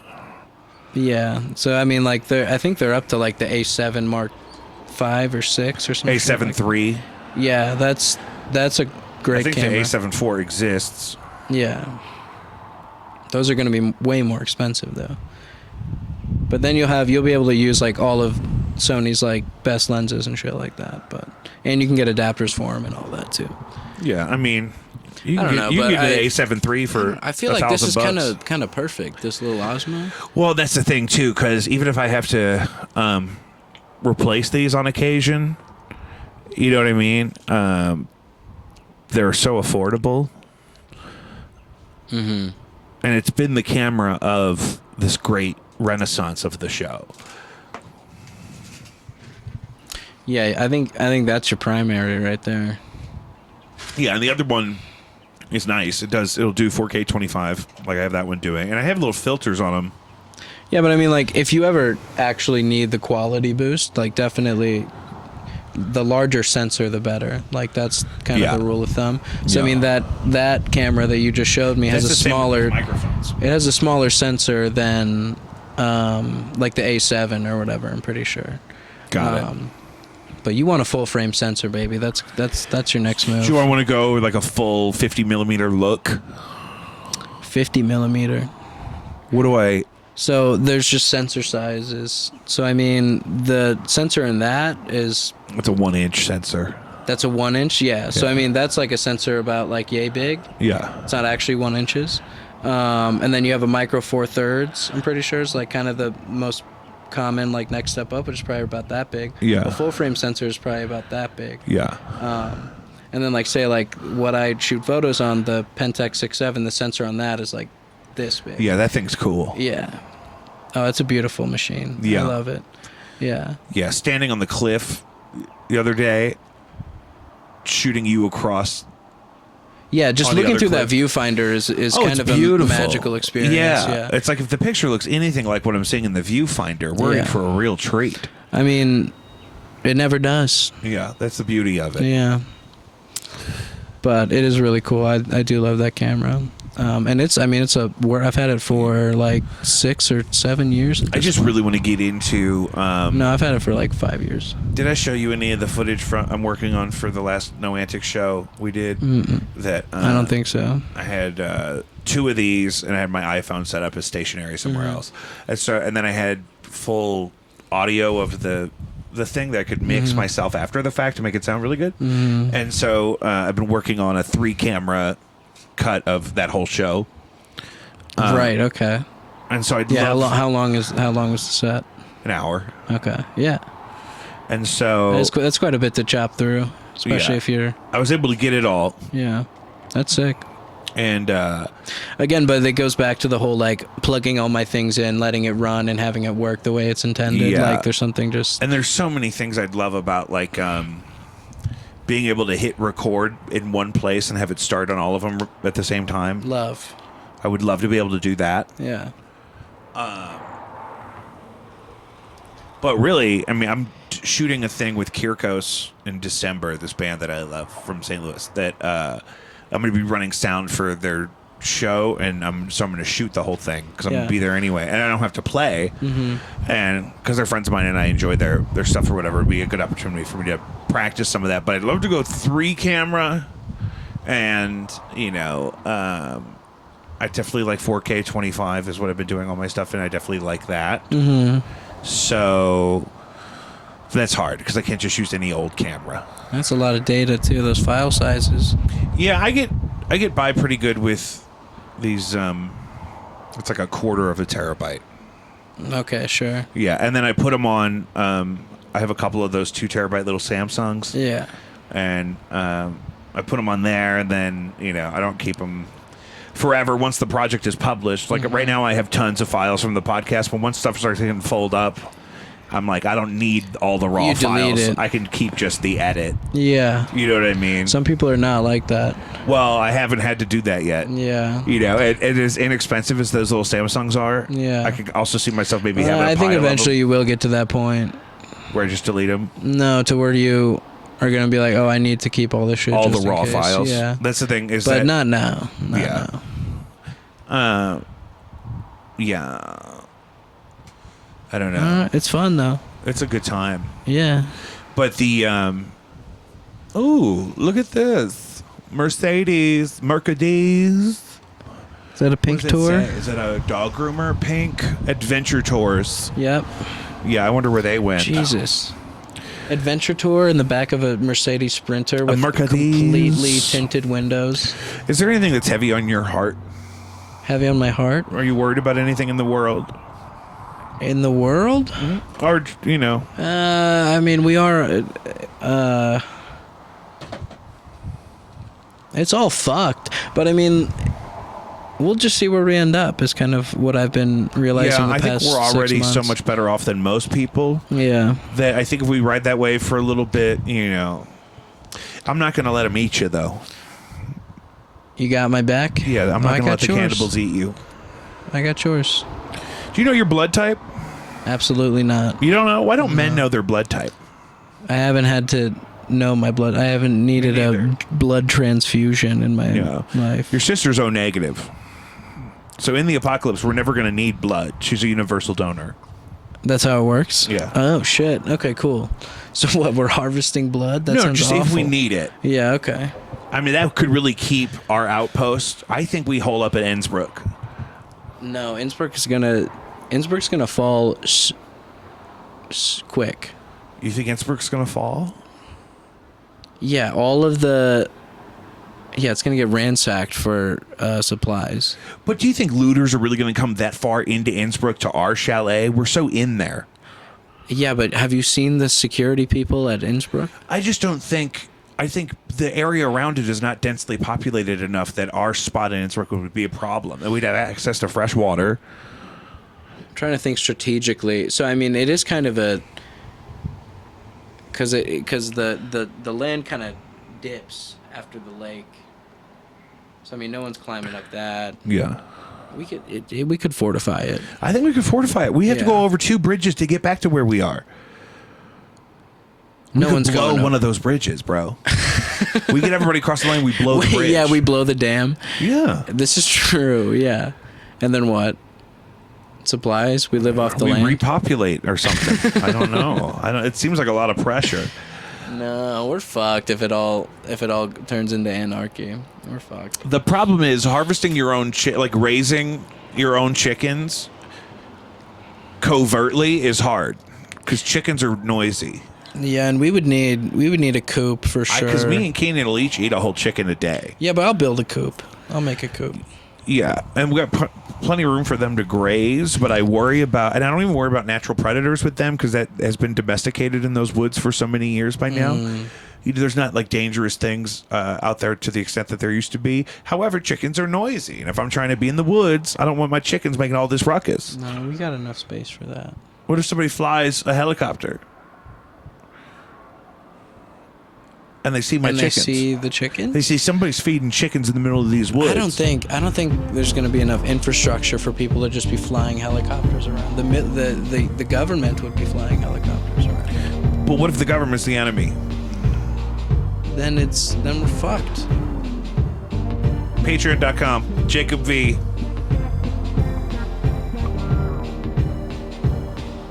Is that it?